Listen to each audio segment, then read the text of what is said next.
So how do we actually get to the writing of the definition essay? Well, we will start with the introduction, and that will get the reader's attention and bring them into the essay.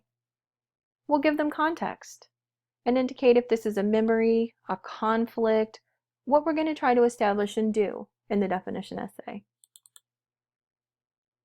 So you can introduce your topic with a generalization, a quote, a quip, a question. You can also use what's called the funnel technique, and this is probably something that you've been doing all along but just didn't have a fancy name like funnel technique to apply to it. So this is where the introduction begins with a statement or question about the subject. It's a hook that relates to the reader's experience or knowledge. Then it includes one or more sentences that clarify or narrow the subject. And then finally, it uses those sentences as a bridge. The funnel introduction ends with the thesis statement. This format takes your reader from the general to the specific while giving them background about the topic. Typically, I would warn against opening with a question or a quote or a quip, but for definition essays, these methods really work. However, certain things work for certain topics and they don't always go across state lines, if you will. So with the definition essay, that's one thing, but when we go to research arguments, you can't start with a question or a quip because your job is to give me informed discussion, not ask questions in your essay. So here's an example of the funnel technique. The Declaration of Independence is so widely regarded as a statement of American ideals that its origins in practical politics tend to be forgotten. Thomas Jefferson's draft was intensely debated and then revised in the Continental Congress. Jefferson was disappointed with the result. However, a close reading of both the historical context and the revisions themselves indicates that the Congress improved the document for its intended purpose. You can also open with an intriguing statement. Nobody dies like Stalin did. He didn't just die, he took the world with him. No matter how you feel about Stalin, that's a pretty interesting way to open a paper, and it makes you think, well, what was so great about the way he died? How do you take the world with you when you die? Perhaps the common understanding or the textbook definition of the term to set up the contrast of your version of the term. You can also try the etymology if it helps illuminate current meanings and usages. So if you show where it started out, it might shed some light on where it is today, or it might show a radical evolution of where it began and where it's ending up.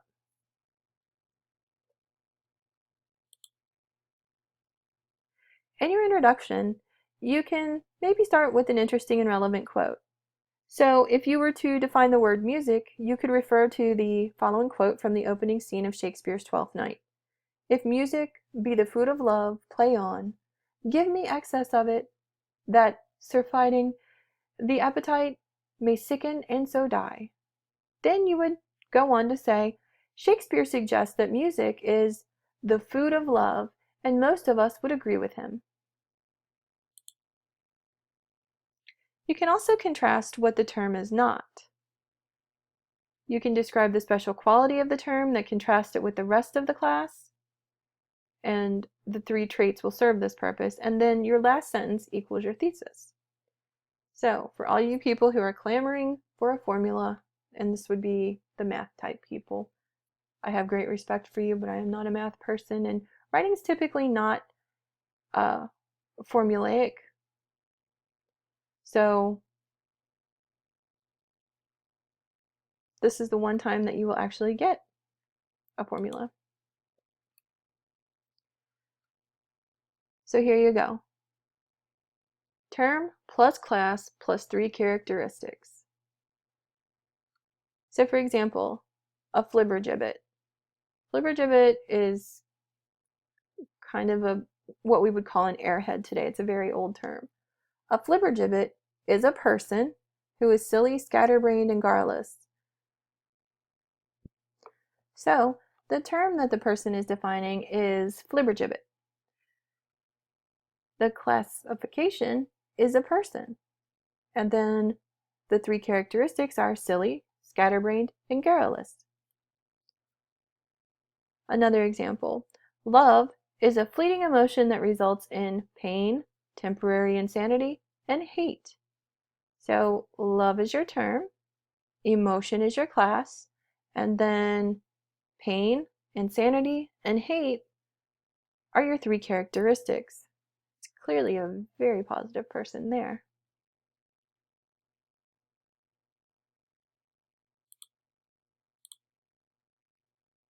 So an example would be when asked, most people would define an alcoholic term as a person, class, who drinks too much. While this may be essentially true, I discovered that this definition is a bit more complicated than that. Last year I came to realize that I had a dependency on or a problem with alcohol, and through this experience I learned that a word that describes me is alcoholic. An alcoholic term is a person, class, who is powerless over their addiction, who exhibits characteristic behaviors beyond simply drinking too much, and, most of all, who requires the help of a higher power to deal with this lifelong addiction. So there are the three characteristics: powerlessness, drinking too much, help from a higher power. And also, just a side note, the characteristics read like they're straight out of the AA manual, so if you were to get that close, I would tell you to rephrase in your own words. Then we'll move on to the body.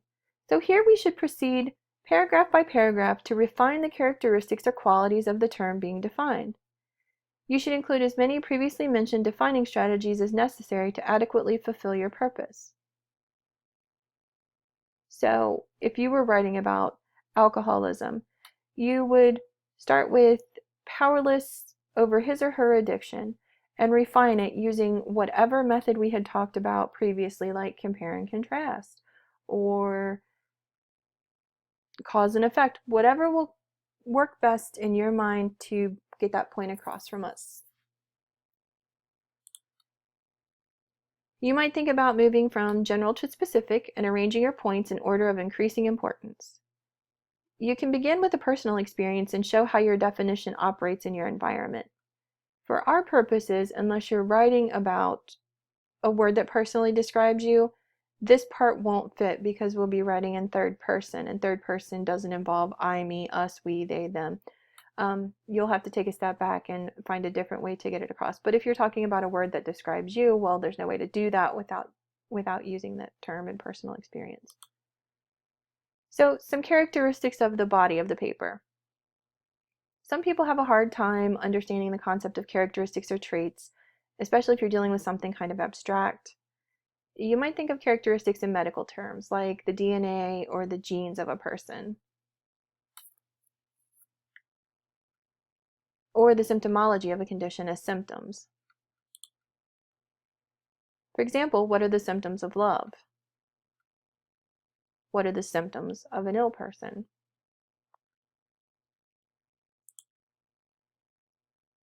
So characteristics are not types, roles, reasons. These are the other rhetorical strategies, like classification, division, and illustration. To describe characteristics, and you'll want to go through these one by one, you want to name the trait, explain the trait, and illustrate the trait with specific people, examples, and instances.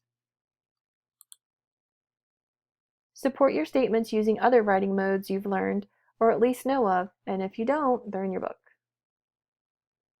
And that's your bag of tricks. So you can pause here and read the edited sample. And you can also pause here to read this edited sample further for clarity. But you want to go through with each characteristic of the three that you include in your thesis, name them, explain them, illustrate them, and often it's best to leave the most important for last. Finally, with your conclusion, you'll want to summarize your definition. Indicate your definition's superiority to other definitions. Quote another writer who supports your definition. which normally I would not advocate, but for this it's fine. Recommend that readers make some use of the information that you have provided. Finally, you'll want to refer back to your introduction, purpose, or scenario, repeat your thesis and your definition and traits, and then tie up with a clincher sentence. Now, when it says refer back or repeat, that does not mean you cut and paste and repeat verbatim. You want to summarize and touch on the same points, but again, that is not verbatim. And with a clincher sentence, that's where you tie it up with a lot of punch and pizzazz. It's kind of difficult to do. Give it a shot. If you can do it, you can do it. If you can't, you can't. But definitely put the effort into it. Thank you.